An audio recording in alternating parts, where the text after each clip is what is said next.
Okay. All right. I decided to touch on something that I talked about in my Ruth devotion. And I mentioned that in that devotion that our family was once referred to by someone we knew really well, another family member, as the politeness family, and that was not a compliment. And I also shared that we were okay with that nickname because it's something we intentionally aim to do.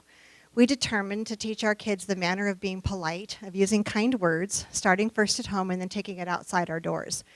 I think we all know it isn't something that comes naturally. I think we all know it just is a decision. It starts with the simple but powerful courtesies of thank you, no thank you, and please, and saying those regularly. And it includes being encouraging. Good job, I'm so proud of you, way to go. And not forgetting to say I love you also regularly. We might just assume our family knows we love them so we don't purpose to say it. But in our homes, it's the first place our kids should hear I love you, and it shouldn't be a rarity. For some reason, being polite seems to surprise a lot of people. I was once told it's phony and unrealistic goal to teach it to our kids. We've seen, or maybe we've even been, that person that is super polite to a stranger, then turns around and snarks at the kids, or snarks at our husband. Maybe it's because we live with each other and we see all the good, the bad, and the ugly. And why do we often stay fixated on the bad and the ugly? I really think it's a human nature to lean toward the negative and to hold on that ever-growing mental list of all the things that annoy us, embarrass us, anger us. And that's probably because we can become fixated at the time on me. And then our thoughts are like, oh, come on, really? What were they thinking? How dare they? But if we're trying to be more like the Lord, if we're trying to follow his instructions on how to treat others, then we need to admit it's not about me and my rights. And we need to teach that to our kids too, especially in a time in our world where that's what the focus is. Selfishness, what's in it for me attitude, and a world that finds it funny and acceptable to make fun of others. I've heard it said that if we do not teach our children, society will, and we will live with the results. Habits and manners are both caught and taught. So not only do we need to teach politeness and kindness to our children, we need to model it too. We need to pay attention, close attention to how we're treating our husbands, how we're treating our kids, and what we're teaching them in the process. In life, school is always in session. And mothers can and should be the best teachers to their kids. Of course, this applies to dads too, whether they are Mr. Mom dads or they work away from home or they work at home. Words are powerful. They can completely build you up, and they can totally tear you down. That old rhyme, sticks and stones can break my bones, but words can never hurt me, we all know that's a complete lie. Our words should speak life, truth, and kindness. In James 3, we're told that the tongue is tiny, but it's powerful, and its power is far-reaching. Proverbs 16:24 says, pleasant words are like a honeycomb, sweetness to the soul and health to the bones. Colossians 3:12-14 says, therefore, as God's chosen people, holy and dearly loved, clothe yourselves with compassion, kindness, humility, gentleness, patience. Bear with each other and forgive each other. Forgive as the Lord forgave you. And over all these virtues put on love, which binds it all together in perfect unity. And then I love this, in Ephesians 4:22 and 32. Do not let any unwholesome talk come out of your mouths, but only what is helpful for building others up according to their needs, that it may benefit those who listen. Be kind and compassionate to one another, forgiving each other just as Christ forgave you. But how often do we hear these verses and think of everybody else except our family? We need to treat our family this way, first and foremost. It takes consistency, but it can become a way of life in our families, and it will take root in our hearts. We need to be intentional about setting the standard and the tone in the home. Making being polite as the basic core in our families, and then it becomes a springboard then to how we treat each other, and not just other people, but those in our family. If you remember what I said in my devotion on Ruth, it was Dan, not me, who in our first year of marriage brought up the idea of being as polite in our home as we are to our friends. And how I was completely offended at first that he felt that he even had to mention it to me. But once I let the pride just make its grand exit, which is hard to do, I admitted he was right. And we were not perfect at it, and we won't ever be perfect at it, but it's a continuing goal and a desire, and it's the intention of our hearts, and it is still the intention of our hearts even now with adult kids when they come and visit. Even when one or more of us might be a little off in the attitude department. We talked about it with our kids. They knew it was high on the priority list in our home. Being polite was what we did. Being rude was not acceptable, and apologizing was required when it was necessary. At one point, I found out that one of our kids thought apologizing meant admitting stupidity. And I was so sad that that feeling was there, that had never crossed my mind, but it was very real in that one's mind. It made us realize we needed to explain better that making mistakes is an ongoing part of life, ongoing part of maturity, and that we needed to teach our kids how to respond to their mistakes. And that also meant our kids had to know that mom and dad make mistakes too, and that we needed to apologize. They needed to see us apologize. And that's where God's word and referring back to it regularly, individually, and as a family can and will get you back on track. Even in the many times we have to discipline our children in the course of their lives living in our home, we are to do so in the way that we're disciplined by God. And that's in love, not in anger. The idea is to bring about restoration, not destruction. 1 Corinthians 13, we probably all know that. It's very familiar, but I encourage you to really listen to it in a different way. The words, in place of the words love and it, put in your name. And it's really hard to do that and see if it fits. Love is patient. Love is kind. It does not envy. It does not boast. It is not proud. It does not honor others. It is not self-seeking. It is not easily angered. It keeps no records of wrongs.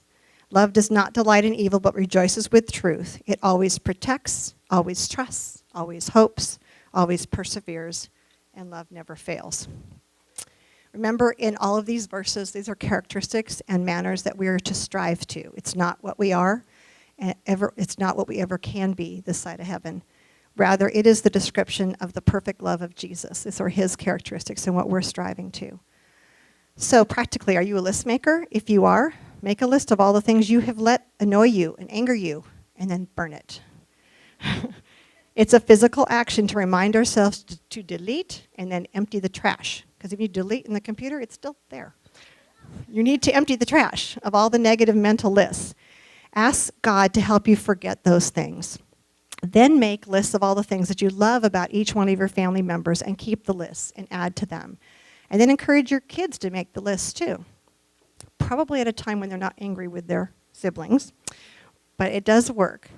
And then when you have your family nights, make sure to include times when each person has to say one nice thing about all the others. Sometimes not everybody's on board with that, and sometimes it all melts into giggles, but it really is a great game. With all the instant negativity and cruel words that are all over social media, our homes should be the safest place where everyone knows they're loved and they're valued. Our kids can grow up learning to be kind and thoughtful and respectful. And then we've all heard the golden rule. It actually is a Bible verse. And for years, I grew up not knowing that that was actually a Bible verse. It's Luke 6:31. Do to others as you would have them do to you. Super simple, but super truthful. And that includes everyone, not just the people that we see in the street, strangers or people we work with, but our families. So let's pray. Heavenly Father, thank you so much for bringing us here today, and thank you, Lord, that we can come to you and thank you. And then, Lord, help us to take that thankfulness into our families and to help us, Lord, to be polite and to represent you well to other people. Lord, it's hard. Sometimes we get up, we've got so many things on our list to do. But, Lord, help us remember that we need to emulate you, and that would be loving and kind and thoughtful. Lord, help us to do this with our kids, Lord. And when we blow it and make a mistake, pick ourselves up and do it again. It's okay, Lord. We're still striving to be like you. So thank you for loving us, and thank you for forgiving us completely. I pray in Jesus' name, amen.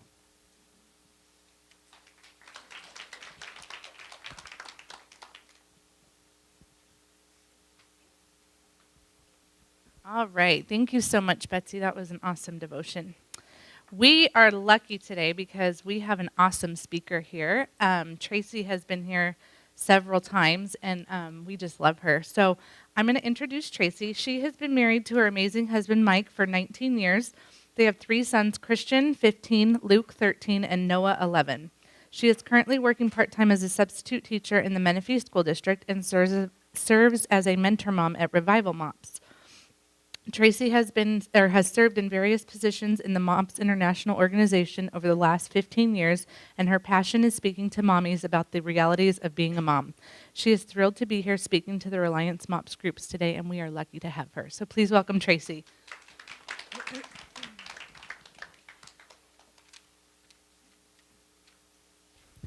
Thank you. I have this fancy one on. I know. Marla said I could rock it out like Madonna. So I had to take her up on it. Although Madonna scares me a little bit. She's a little crazy. Who's a Christian artist, we could say? Well, when I get to heaven, I'm going to have a concert. You guys can come. The Lord didn't give me a voice on earth because my head would be like this big. I'd be like, I know I'm fantastic. What can I say? So I'm so excited to be here. I went by my own MOPS this morning because I had planned on being there today. I'll tell you about that in a second. Do you mind if I throw us under the bus, Marla? I will. I'll tell them about that a little bit. But one of our moms actually shared her testimony, and part of her testimony is that she's suffered 4 miscarriages. And then to come see this Teen MOPS video, I'm just like, lucky I'm not a puddle right now. Thanks, Marla. Thanks a lot for that. No, I'm just kidding. That's so awesome. You guys are going to have a Teen MOPS. Oh my gosh, that's so awesome. So awesome. All right. So, I don't originally remember what Marla and I decided I was going to speak on this summer, but that's not what I'm speaking on, and I'll tell you why in a second. But I'm going to speak to you guys today about motherhood, the first reality show. And the Moms Next ladies gave me this topic, and I was like, oh my gosh, that sounds so fun. I don't know what I'm going to say about it, but it's going to be really fun. So I ended up doing it for them, and it was kind of fun. So I told Marla, I'm like, okay, can I do this one for you guys? And she said, sure. So the first thing we're going to do is just kind of fun. So I need each of the table leaders or the mentor moms or whoever wants to be in charge. You're just going to kind of keep a score at your table. So you need a piece of paper and a writing utensil. And it's not going to be too hard, okay? This is called Mommy Guilt Bingo. But we're not really playing bingo. We're playing more of like, I'm going to testify that I did that. And remember that there's no judgment because this is MOPS and we don't judge a MOPS. What stays in MOPS, what we say in MOPS stays in MOPS, right? I think we came up with that long before Las Vegas. I'm just saying. I love this mic. Can I take this home? This is like my favorite thing ever. I wonder if my kids would listen better to me if I was just like, so, boys, let's get our house picked up. Okay. All right. What you're going to do, table leader or mentor mom, you're going to, when I ask the question, everybody at the table that will admit that they've done this is going to raise their hand or say, I did it. And you're just going to count. Okay. And the table with the most points at the end is going to get a little treat. Okay. So, if you have served your family pizza for dinner, let your table leader know. Oh my gosh, Costco, right? We don't have dinner. Go to Costco, quick.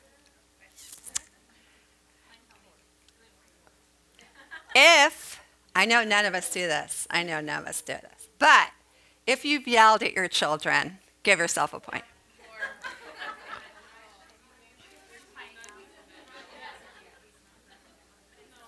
I know some of you still have little ones. You can't even imagine yelling. You just wait.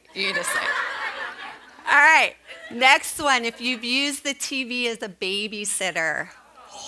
Oh, yay, I'm so glad. Yay. Okay, those of you that pick up children, you've gone in your yoga pants and your bed head to pick up. Or drop off, either way. Oh, this table's, oh, you're not ready for pickup yet. You'll get there. I will just say now that I have to drive my son over the freeway to high school, I had to start putting a bra on before I went to school. Because I was like, people are in accidents. We have the Newport Bridge. I don't know if you've heard of this. People that live in Menifee. It is from Satan, this bridge. I'm actually like pushing my son to drive because I hate the bridge so much. And I was like, what if I get an accident on the bridge? I'll be in my pajamas with no bra on and all of Menifee will be driving by. So I have to wear a bra now. Took like 14 years. Okay. You have an incomplete baby book. I always feel bad for baby number 3 and 4. It's like, I gave you a sentence. I'm sorry. When did I lose my first tooth? I don't remember. Okay. You failed to cherish every moment of today. And I know it's been a short day so far, but Today was our first day back to school after spring break. It went pretty smoothly. I'm just, knock on wood. Okay, your birthday party wasn't Pinterest worthy.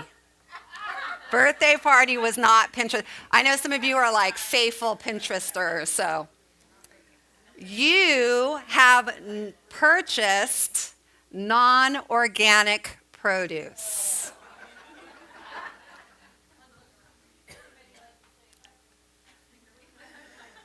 You work outside the home.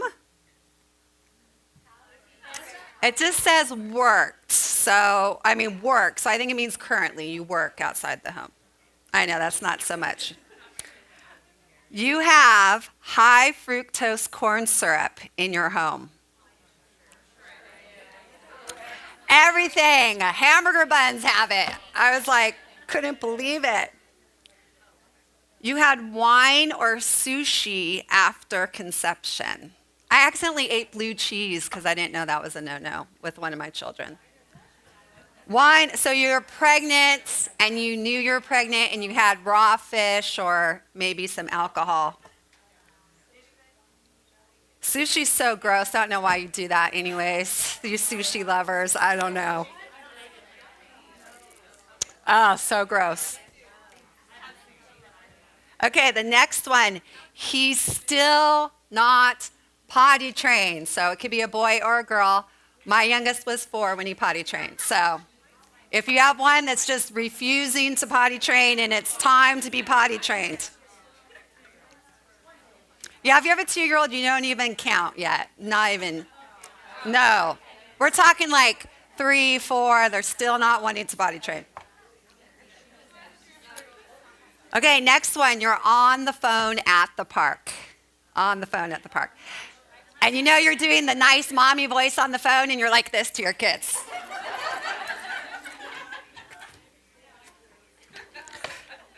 Oh my gosh, this has totally happened to me. If you forgot the class picture day. Happens all the time now. Forgot the class picture day.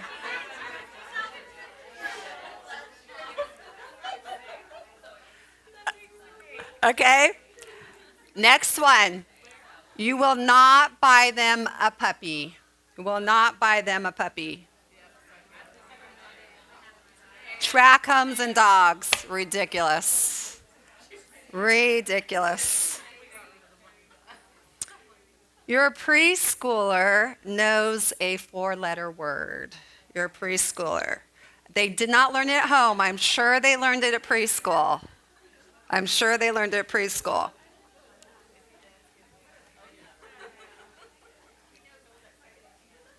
Okay, the next one. This is awesome. You threw away their artwork. Right? Make sure you put it in a black, hefty bag. Otherwise, if they see it through the white trash bag, Mom, you threw away my art. Oh, no, I didn't. No, I didn't. How did that get in there? So sorry.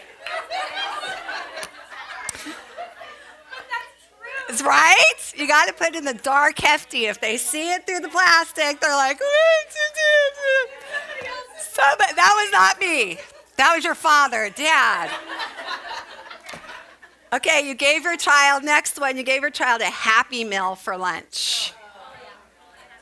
Man, there was days I had French fries in my car every afternoon, practically. Yeah, right? Once? Oh my. Okay, the next one, you had an epidural. You gave in and had an epidural.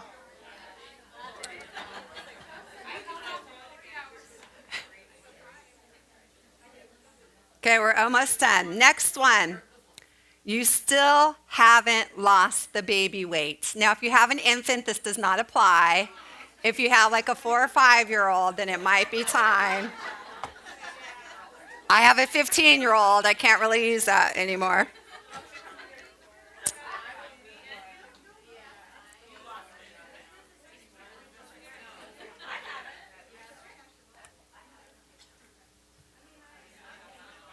Yeah, mentor moms, make sure they're not being too hard on themselves. If they still have little ones, you get to have the baby weight for as long as you want. Okay, next one. You discontinued breastfeeding before a year. You discontinued before a year. You discontinued before a year.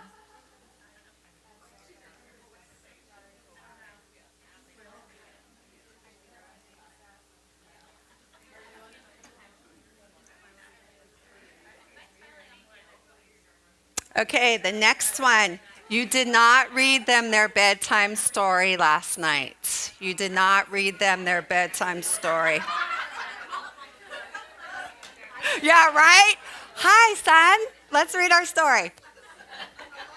I love you. I know you're 35 now, but it's a tradition. Okay, next one. This is my favorite one ever, and I still do this sometimes. You hide in the bathroom. Yes. Hide in the bathroom.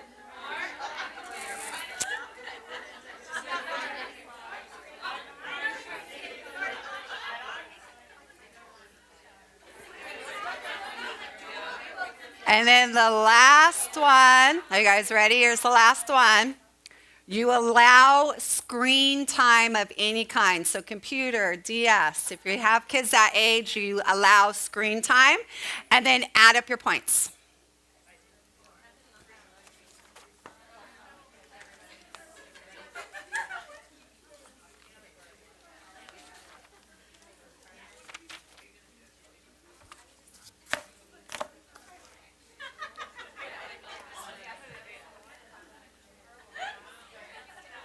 And you can use your calculators on your phones. That's perfectly fine.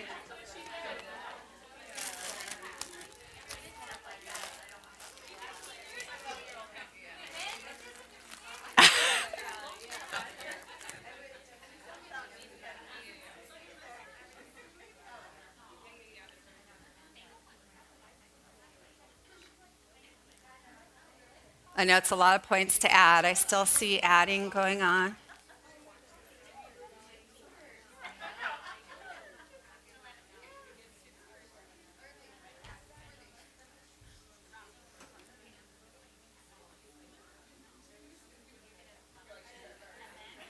All right, is everybody added? Everybody added? You need a little more time? Everybody added? Okay. The table that has the most points, which I know a lot of you have, some of you have more people than others, some of you have older children, so, but you know, whatever, keeping it real. All right, so whoever has the most points, how many? 87. 64. How many? 82. Wow, 93. I can hang out with this table. Okay, this is your popcorn for your reality TV show that you're going to watch tonight. You're welcome. You're welcome. I know, isn't that fun? It was so funny because when they gave me, or when they asked if I want to do this topic, I'm like, yeah, that sounds fun. I'm going to do it, whatever. And the Lord always gives me ideas in the shower. Like I'll be taking a shower and he'll give me an idea. Sometimes I have to jump out of the shower real quick and put it in my phone before I forget. Well, the ideas were not coming. And I was like, and so I was telling my leadership at MOPS, I'm like, normally I have an idea, but I don't have an idea. I don't know what I'm going to do. And so my friend was driving home from MOPS later that day, and she's the one that sent me the bingo. She's like, I think this fits with your topic. And then from that, it made me think of my whole topic. So, yay, Sarah. Her name's Sarah Grant. She was my lifesaver. So, we're going to talk about motherhood, the first reality show. So, before there was Desperate Housewives of New York, Atlanta, Orange County, I can't even watch those women anymore, okay? Really, you're not a housewife when your whole agenda is the tanning bed, going to the gym for 25 hours, someone taking care of your home. I was just like, ugh. And the ladies of Orange County, I mean, they make us look bad. The rest of the country's like, that's what they do in Southern California. I was like, I can't even take this. So we're going to talk about motherhood is truly the first reality show. And so recently I told another MOPS group. Actually, I think it was my MOPS group. If I were to write a book about my family, the title would be The Lifestyles of the Bossy and Chaotic, because I am bossy and my family's chaotic. As a new mom, I would never have admitted that to anybody. I would tell everybody I was the lifestyles of the patient and the peaceful. Because, you get to MOPS after you've yelled at your children all the way there, and you throw them into mopettes, and you walk into the meeting, you're like, hi. I'm so peaceful, right? And they don't know that you've been home once already because the spit up went right down. Isn't it weird how it goes right down the front, like into your bra, and you don't have time to take the bra off, so you just have to do like a quick patch up, and then you pray nobody smells the spit up when you're at, but when you get there, you're dressed nice, or you're like, yes, And so that was me. As a new mom, I read all the books. I was going to be the calm, peaceful one at home. Not true whatsoever. I finally had to realize that my family was not our reality. For some families, that is their reality show. They can be calm and easygoing, and I tend to hang out with those kind of people because I'm so not like that. Poor thing, I use her as an example all the time. I have a friend named Harmony. Her name matches her personality perfectly. She has 5 children. I never see a hair out of place. She always talks in that really nice voice. Her house looks like a Pottery Barn magazine. Her baseboards are dusted. Like the Lord gave her mom that name for her because she is just never ruffled. Not me.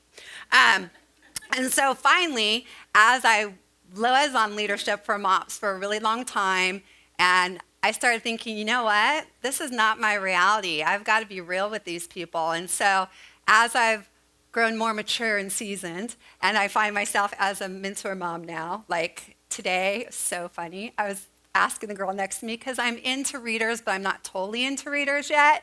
And I don't want to admit that I need readers. You guys just wait. 40, anybody close to 40 yet in this room? Okay, you don't even know. So I had the text from Marla, and I needed the address, and I lean over to the girl next to me. I'm like, does that say 6 or 8 in the address? And I'm like, this. And so I decided, as I matured in my years, that I would just tell people the truth, that not everybody's reality is the same, and that's okay. And it was funny because I ended up not writing this talk until the night before I had to give it, because that is how I just couldn't get it into my brain what I was going to talk about. And so I, that night, had planned to make manicotti for dinner because we didn't have any activities or anything, so I didn't have to pull out the crock pot for like the 7th time this week. You guys don't even know. I hate the crock pot. I hate cooking. But my children have forced me to cook. It's ridiculous. So I was like, I'm going to make manicotti. I have time. There's no da-da-da-da. So my dad, after work, I work now part-time too, so that's a little crazy. My dad shows up unexpectedly, and I'm like, oh, that's fine, whatever. He'll stay for a while. So he's chatting. My middle son goes outside to play basketball, and he comes in. He's all, Mom, I have this splinter in my finger. Can you get it out? And I was like, okay. So I come over. It wasn't a splinter. It was like a log dodged way under his fingernail. And he had gone to get the basketball, and his finger had scratched the wall. And so I'm like, all right, let me get some tweezers. And so, or no, first I said, show Grandpa, because he was a fire chief, EMT. I'm like, he can do it, right? So he tries to get the tweezers. He's like, I don't think that's coming out. And I'm like, oh, yeah, it's coming out. So I'm trying, and my son takes pain really well, but you can tell, like, the color was starting to drain. So then my dad's like, I don't know, that might be an urgent care matter. I'm like, no, urgent care? No, I don't have time for urgent care. This is not urgent care matter. So then my husband comes down, of course, and he's like seriously digging. My poor son is like, and I go, okay, that's it. We're going to urgent care. And sure enough, the poor kid needed 3 shots, and the doctor's like, you're never going to get that out of there. And so needless to say, we did not get out of urgent care until about 6 o'clock that night. And so I'm like, Little Caesars for dinner, yay! And so my son goes, Mom, I totally took one for the team. None of us wanted your manicotti.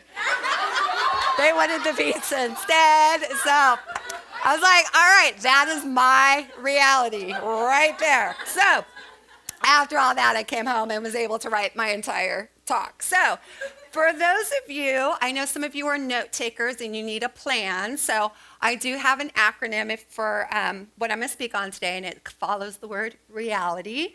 Our pastor, I love our new pastor revival. God bless him. He does every message. He's like, okay, I'm going to have 5 points.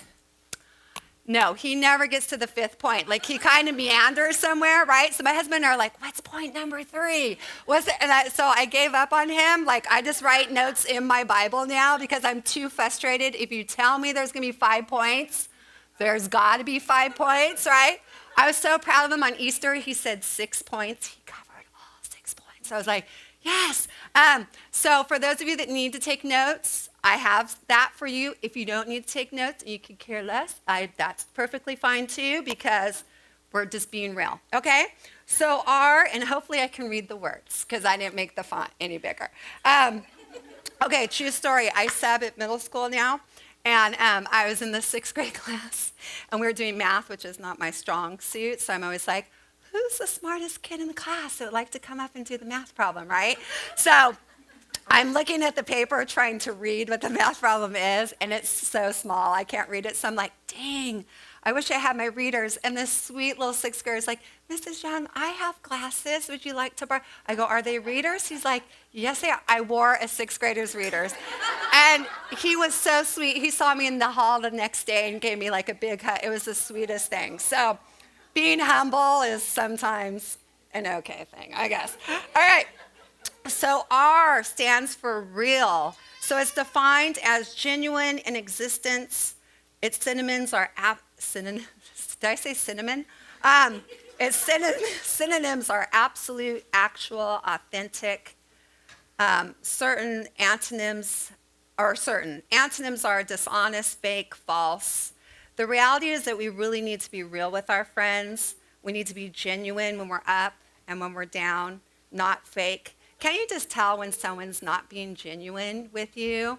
Have you ever gotten that, you show up to MOPS and your friend's like, you look really nice. And then you're like, what? And they're like, well, you look a little tired, which I have found in my older years means you look a little old. I'm just saying, and they use tired, right? And they're trying to be pleasant, but they don't really know how to say it. I think that we need to really be genuine. These days, depression for women is at an all-time high. It's happening in the church, it's happening at the workplace, it's happening in homes, and I really think it's because we really try to keep it all together. We try to be the perfect mom, we try to be the perfect volunteer. You know those volunteers at schools that look like they're already dressed like perfect, and they're cutting and pasting with their kids, and they look all perfect, and I'm like, I really hate cutting and pasting, and I like smiling like I love it, and I really hated it, right? But there's some of those moms that really love it. And I think that we really need to not pretend. We need to let people know when we're having a really hard time. Proverbs 12:19 says, the truthful lips shall be established forever, but a lying tongue is for a moment. And that's why I love MOPS, because authentic, real friendships happen at MOPS. I had a girl today tell me, I was sitting behind you at Easter, and I was noticing all these kids, and I knew they weren't all yours because I know you didn't have daughters, but the way your sons were interacting with them, I thought they were their cousins. And I said, no, you know who those were? Those were my MOPS friends. Our kids have been raised together, so they act like siblings, like they're pinking and poking and, and tying each other's shoes the whole time. And it was funny because I have a friend that has 3 daughters, and I have 3 sons, and her middle daughter and my middle son did not like each other. The first time they met each other, I think they were like 4, she walks right up to my son, cute little A-line bob, just like yours. She walks right up to my son, right in his face, and she goes, I do not like him. Like in her meanest voice. I was like, okay, she does not like my son. Now they totally are funny teenagers, and they get along. So MOPS, I love MOPS. MOPS is awesome. So be real, okay? E is expectation. Expectation is defined as a belief or an anticipation. Synonyms are apprehension, assumption, confidence, and expectancy. Sometimes as moms, we assume, we have confidence in, we expect, that our family is just going to fall in line in our plan. The reality show version is maybe someone in our family, God forbid, does not like our plan. There is no complaining at Disneyland. I paid $500 to get you in here, and you're going to have fun. This is the happiest place on earth. I seriously, my sons were younger, we were able to have passes, and so I would take them after school or, whatever, just at random times. And my son, my middle son, bless his heart, he's just always my example. Those of you that have middle children, yeah, right? If you read a textbook, middle children, they just, yeah. And so one day he goes, Mom, really? Do we have to go to Disneyland? I just want to stay home and rest. And I was like, who are you? Like, you're not my family, right? And so you need to check your expectations. Are they vital to the well-being of your family, or is it just you think it's great and that's what all families should do? Trust me, I'm bossy. I'm a planner. I struggle big time with this area. My friends who, beside my friend Harmony, who's like got a perfect house, I had friends who were perfectionists, right? Their houses were perfect. And when their children came along and their houses weren't perfect anymore, they were having like serious meltdowns. And I finally had to say, does a dish in the sink, is that going to be the end of your life, right? Well, kind of to them it was.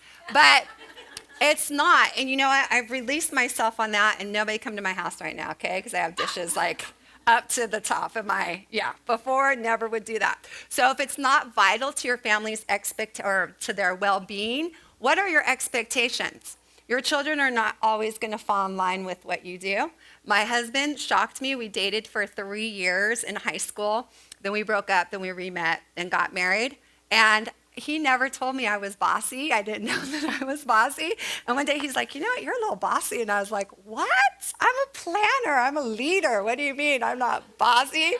So after like 20 years of marriage, he's so funny. Every Saturday morning, so what's the plan today? Plan? I have no plan. We're going to kick back. He's like, no, really, what's the plan? Because he needs to like wrap his brain around what the plan is, because he's that laid back personality. And I had no idea. You can't just tell a laid back personality what you're going to do that day. Oh, no, no, no. That does not go well. So if you have children that have that laid back, they seem very go with the flow, but then you spring something on them and they get like kind of mad at you, it's because they need a few days to process. That's like, talk about expectation. They are not on the same page with us. I'm just saying, okay? Affirmation. According to Strong's Bible Dictionary, it means to lean upon, to affirm, stoutly, to assert vehemently, yeah, that big word. The reality is that we're living in a world that's looking to bring down our marriages, which I love your devotion because this goes right with it, brings down our marriages, our children, our family, our godly friends, our churches. We need to affirm each other and do it in the Lord's way. It's the only right way to do it. Our husbands and our children need to be affirmed in love boldly to face what they face every day at school and work. They face negativity when they're away from home. They need to face positivity when they're when they're away, and when they're at home, they need a positive reflection. I don't know about you guys, and this just goes so great with your devotion, but isn't it true, like friends come over and they drop something or spill something, and you're like, it's okay, I'll just get that, right. Your child spills something, it's like, I just mopped the floor. What do? You always, or they get home from school, and before I can even say, how was your day? Did everything go great? They're like, dropping the backpack, putting down the jacket, and I'm like, pick up your stuff. There's a hook right there. Literally, I'm not even joking. We have a basket like this big by our front door to put your shoes in. Do they put their shoes in the basket? No. They put it like 1 foot away from the basket. I'm like, the basket is there for a purpose. So now, God bless them. My husband wears a 15, and my 2 older sons wear a 13. So they don't fit in the basket very well anymore. Yeah. But the bummer is when they just leave them, I trip over shoes all the time. And my youngest, I think, wears a 10 now. I'm not sure. And he's 11, so yeah. So, but sometimes we just like, right when they get home, we're just like criticism. My poor husband, when we first had kids, he he would come in the door, he would plop his keys, his wallet, everything on the counter, and then he'd go straight to the bathroom. And he'd be in the bathroom for a really long time. And I'm like, what is he doing in the bathroom, right? And then he'd come out, and I would just throw up on him. And Christian got in the paint, and then the dog ran across the street. And, he's 6'6", and you could just see him, start, caving down. And I was like, he just needs to know about my day. I didn't care that he'd been working with teenagers all day at his high school, And so what I learned to do, and I don't know if you've really realized it or not, but he stays in the bathroom a lot less now when he gets home from work, is I wait till he comes in, I wait till he has some time, I feel out his mood, like how he's doing, and then I slowly kind of lay the day on him if it's been kind of a hectic day. It's just been so amazing how much better we get along now when I do that. So we do set the temperature of the home, so try to affirm. I know we have really hectic, busy days too, but try to affirm your family when they come home instead of, pouring everything out on them. All right, L is for love, which means a profoundly tender, passionate affection for one another. Do you know love is a choice? Do you know that sometimes we may not like our children? And sometimes we don't like them, but we still love them. In reality, sometimes you're not going to like your child, and that's okay to say that. I have a friend, God bless her, she's the sweetest thing, and that's why I need her in my life. And we were talking about the middle son. Oh, my poor middle son. He's so awesome. I'll have to bring him one day and introduce you because he's handsome. He's 6'2". He's 13. Looks just like my husband. And so he was a handful. He was a strong-willed child. He was born sunny side up, and he's been mad ever since. He was just angry. He had to be vacuumed out. He just had a scowl, and pretty much his whole life he's been that way. We get a smile out of him here and there. And so we were talking about him, my girlfriend and I, the other day, another MOPS friend that's seen him, grow up. And we were discussing how he's changed and he's matured. And I said, yeah, I actually like him now. And she goes, what do you mean you like him? And I said, well, there was a time I didn't like him. I loved him, but I didn't like him. And she was appalled. And I said, you know what? And I actually was surprised I admitted that to her because I really hadn't said it out loud to anyone else. I didn't treat him any differently. I didn't love him any less than my other two children. But he and I just banged heads all the time. And now it's okay, I like him. I understand him. I get his sense of humor now. So it's okay. You can love somebody a lot, and they can still drive you crazy. I mean, we drive our husbands crazy, probably, right? They drive us crazy. I know we're perfect. We don't drive our husbands crazy, I'm sure. And so it's okay for you to say that if you're really struggling with that. And I use the 1 Corinthians verse also. So 1 Corinthians 13:4-8 says, love is patient, love is kind. It does not envy, it does not boast, it is not proud. Love does not delight in evil, but rejoices in the truth. Love never fails. I stands for individuality. It is defined as a particular character or qualities that distinguishes one person or thing from others. It's our soul and personal nature. The reality is we all have our own individual qualities and attributes. We are not like anybody else's. God created us differently for a reason. We should not try to be like any other moms. We all have our own gifts. Okay, so I'm not going to lie. Facebook now, right? Everybody puts all how perfect and wonderful and awesome everything is on there. And there is a gal on there, and I told her this to her face because she's in the Moms Next group. This woman, I kid you not, she can do everything. So I tiled my own floor this weekend when my husband was out of town. And I made this craft on this piece of wood that I cut myself and distressed and painted. And then I ran a marathon and got the best time in my age bracket. She always, and you can't not like her. She's the nicest, godliest woman ever. But don't you just want to block them sometimes? Your life is forget about Christmas time, right? Look at this beautiful picture of my family. Look at how perfect my family is, you know?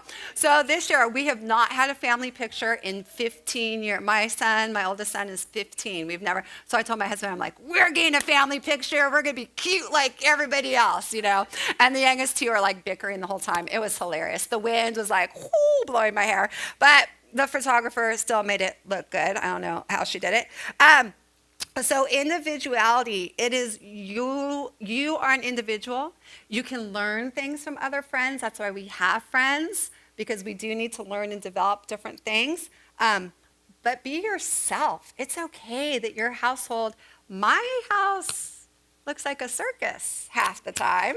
And I wouldn't even open the door for the UPS man most of the time. Like, I would open this far, hi, what do you need? Don't look inside my house. That's like the joke of my friends. Like, I won't even let them in the front door. And forget about going upstairs, because if somebody's coming, run upstairs, throw all the laundry upstairs, right? Yeah. That whole command about being hospitable, I'm still working on that. Yeah, I'm still working on that one. Okay, I have till 11:30. Okay. I do? Don't give me longer, Marla. I'll be up here forever. I know, right? Wow. Okay. So be your own person, be an individual. Romans 12:5 says, so we being many are one body in Christ and individually members of one another. In other words, the church is a united body under the headship of Christ, but members have different functions. So if we were all the same in MOPS, we would not have a coordinator, we would not have a hospitality person, we would all be the same. You do not want all of me. We would have a bunch of bosses and we would have no workers. Yeah. I'd be like, I told you to move that. I told you to move that. Like, who do you think you are, right? And same with the church. We can't all have the same gift, or we would not have a pastor, and we would not have, seriously, the cleaning ministry. God bless those people. Nobody knows who they are, and they clean the toilets every week, right? And they don't ask for any praising. I don't even clean the toilets in my own house. So I praise God for that ministry all the time. So individual gifts. T stands for traditions. It's defined as handing down of statements, beliefs, legends, customs from generation to generation, especially by word of mouth or by practice. So this kind of goes along with your individuality. Your traditions or your lack of traditions do not have to be the traditions that your mommy friends are doing. It's okay to not be on Pinterest and have the best Pinterest birthday party and still be your kid's still going to like your birthday party, right? I praise Jesus all the time that elf on the shelf was not a thing when my children were little, because I would have to get the elf, because that's who I am. I got to be like all the other mommies, right? And I got to do it right. Seriously, within 2 days, my kids would probably be crying because the elf is dead because it hasn't moved, or it's lost its magic, or whatever the elf does. I don't know what the elf does. Oh my. And talk about blocking people at Christmas time. I'm like, seriously, how do these moms do this now, I know some of you in here are perfect elfer shelfer people. I know. And I covet that. I do. It's a sin, but I wish I could do that. It was so funny because my husband came home one day and he's like, yeah, do you know? Yeah. Oh. I probably need the calendar because I would forget. I have a friend that, like, the elf is eating Fruit Loops and the Fruit Loops are on the table, and then the elf is eating Kool-Aid, but it's really reindeer magic stuff. And I can't even get it. And then my husband came home one day because now he has a couple of young moms in his department at school. And he's like, what is this elf thing that people keep talking about? And I was like, it's not us. We don't have to do it. It's so awesome. And so I try. It took a long time for me to get onto Pinterest because I knew I just wouldn't feel adequate once I got on there. But I did do one kind of Pinteresty. I did a Minecraft party for my son. And I was so proud of myself. I had to learn what all the gems meant and that you build things and there's potions and oh my gosh, that was it. And then he wants to have a party at my house again this year. I'm like, no, that was a one in a lifetime. No, we'll go to Mulligan's, we'll go to the beach. We're not coming to our house. What are you thinking? And so what was I going to tell you? Oh, so tradition. It is what you guys want to make of it. My goal is that my kids know about Jesus and why the tradition was created in the first place. How you celebrate it is really up to you. Oh, there's this other family. Oh my gosh. She again too, just an amazing Christian family. Love them, love them, love them.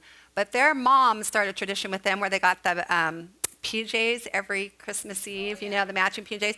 So now they have PJs for all the kids and then all the in-laws that have married in. So so grandma, all the adult children are matched, and now all the grandchildren are matched. And yes, they go to Old Navy and they find and they take a picture on the stairwell every Christmas, and they're all matching. Like if I brought that up to I can't even. I can't even imagine. My sister would be like, what are you talking about? Oh my gosh. So, my 15-year-old would be like, really, Mom? Okay. We did do pajamas one time because I did think, that's a cool tradition. We'll start the Christmas Eve thing. And I think they were like 8, 6, and 4, something like that. Oh, my middle son was like crying. This is what I have to open for Christmas Eve. I thought it'd be a toy. Like he was so upset. So I'm like, this is not working for our family. Not going to work. Okay. So I do have one picture of them in their little matching PJs. That was it. 2 Thessalonians 2:15 says, therefore, brethren, stand fast and hold the traditions which you were taught, whether by word or epistle. Paul basically was reminding believers to pass down and hold the teachings of God, which was the truth. And now we've gone so crazy far away with it. But you can buy lights for your house for Easter now. It's just it's just bizarre. Yeah. Okay, why? I know, right? But they're making lots of money, however they can make their money. Okay, why is for yearn, which is defined as an earnest or a strong desire. We need to yearn as moms to follow after God's ways and to bring our children to follow after him too. How we get there will all vary. Some of our motherhood reality shows look like a circus. Some are quiet and serene, and some look like a nice hotel. Some are creative and educational like a college, and some are very disciplined like a successful business. But no matter what your reality show, it's your reality show. Yearn to make it the best it can be. And if you need to make some changes in your family's reality show, pray about it and ask the Lord to help. He will provide, and I promise your preschooler will not eat chicken nuggets every day for the rest of their life. I will just say I'm so happy I'm out of the chicken nugget cycle.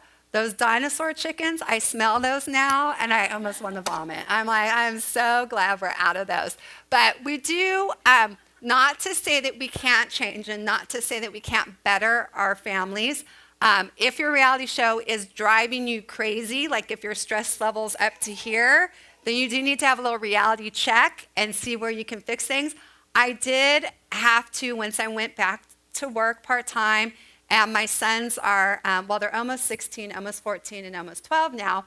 My oldest son is 6'4" and weighs almost 200 pounds. I almost died. We went to get his permit, and the lady's like, how much do you weigh? He goes, 192. And I go, what? Like, he's tall and thin, but I guess when you're 6'4", you weigh a lot, right? So I was like, he almost weighs 200 pounds. So, and then my middle son is 6'2", and I don't know how much he weighs, like 180 something. And then my younger son is 5'6", in 11th grade. He's only half an inch shorter than me, so I'm almost the shortest in my family. They eat like crazy. Okay, who has boys in this room? Okay, all right. Oh, mentor moms, you know, because you have adult boys now. Yeah. What? Oh my gosh. Does he get enough calories being vegan? Really? What does he eat? Like a head of lettuce or? Yeah. A lot of grains, yeah.